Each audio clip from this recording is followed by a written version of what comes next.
Welcome to C Programming Tutorials. This is a production of YouTube channel Learnorama and the Facebook page Awesome C Programming Tutorials in High Def. I would recommend that you subscribe to the channel Learnorama so that you can be notified of any new tutorial that is posted by me, and become a fan of Facebook page Awesome C Programming Tutorials in High Def. In today's tutorial we are going to learn about array of pointers. Okay, don't confuse it with pointer to an array. We have already learned about it. What is a pointer to an array? There is one single pointer, it points to an array of integers, for example. Okay, but now we are talking about the pointer array itself, array of pointers. So just like array of integers, there are multiple, each element is an integer and there are multiple of those. Here array of pointers will have each element is a pointer and there are multiple of those. So let's see if I can draw some pictures here to explain what I mean. So we have seen before something like this. Okay, we have an array of whatever type, okay, say x, okay, and suppose it is an integer type, so you have declared it int x of, I don't know, 100. Okay, so there are 100 such elements here, and this is our x array. Okay, and then you have declared a pointer px. Okay, so how do we visualize pointer? A square with a dot in the middle and an arrow coming out. Okay, this is our pointer.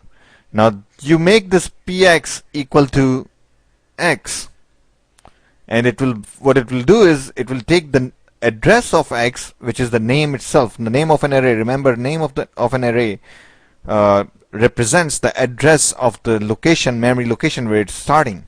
Okay, it takes that address and puts it into the pointer px, and that makes px start pointing to that array, and this is the pointer to an array. And we are not talking about this thing here. What we are talking about is, just like this array has each individual elements as integers, we are talking about an array of pointers. And how would it look like? It will have, just like any array, it will have multiple elements. Okay, but each element is a pointer, okay, to whatever type it is that we are trying to declare it for. Okay, and how do you declare something like this?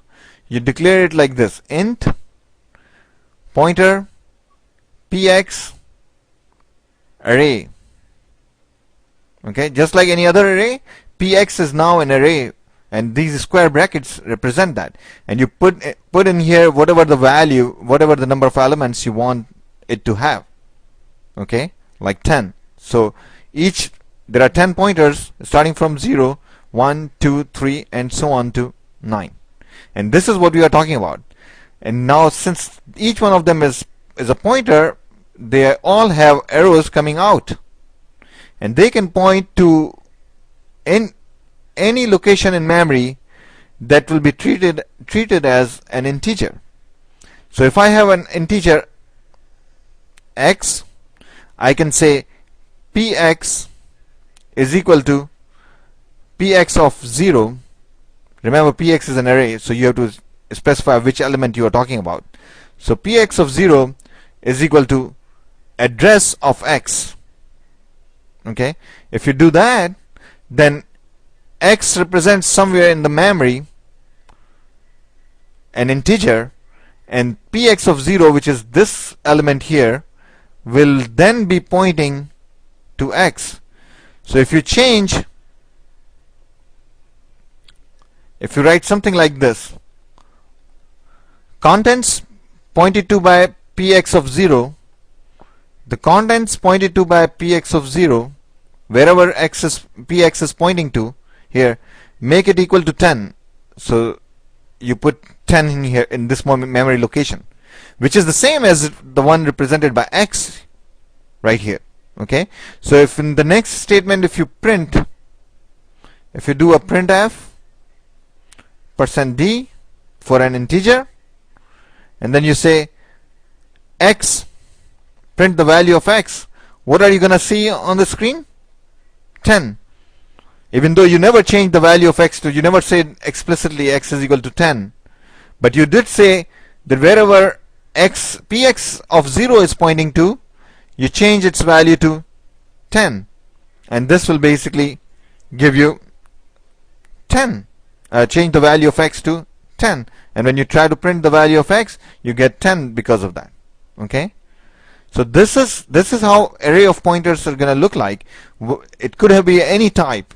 Each pointer could be any type, but it will look just like this. Even if it is a character pointer, it look array of character pointers, it will look like this, because all the pointers look the same regardless of where they are pointing to. They all look the same: a square, an arrow coming out of it, and they take the address, and as soon as an address is assigned to it, it automatically starts pointing to that memory location. What you could do is you could dynamically allocate it. px1 is equal to, let's say px1 is equal to malloc size of int.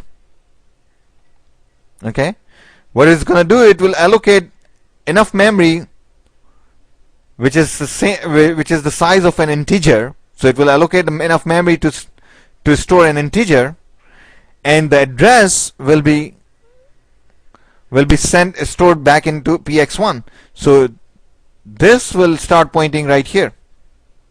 Okay, and then later on you could actually free px of 1. Don't forget to free when you are done with using px of 1 here. Okay, so you could do lots of things with each of these pointers. So let's try to see something more, a little bit more practical. Okay, let's try to, let's say there are, let's talk about strings. Okay, what are strings? Strings are basically actually array of characters, right? So let's say there is a name 1 equal to Joe. Okay, this is a perfect statement. It creates a string called name, okay, and stores Joe in it. Okay, so it's remember, this is an array of characters. A string is an array of characters. How many bytes would that be? How many bytes would that be? 3 bytes? No, 4 bytes. Why? Because see, we have never specified what the size is. This initialization value will determine what the size is. You don't have to always initialize. You could say 100 and then store this Joe in it. This is perfectly okay also. But if you don't specify, it will be the exact size, not one greater, not one less than whatever the initialization value is.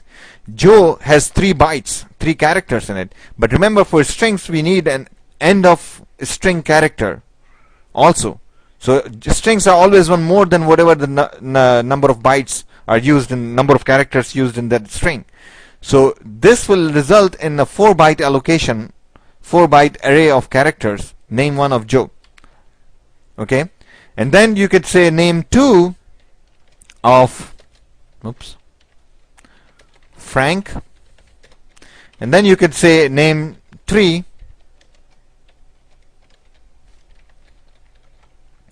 I don't know, Caddy. Okay, and so on. So let me stop here, and we will continue with this tutorial in the next video. Thank you so much.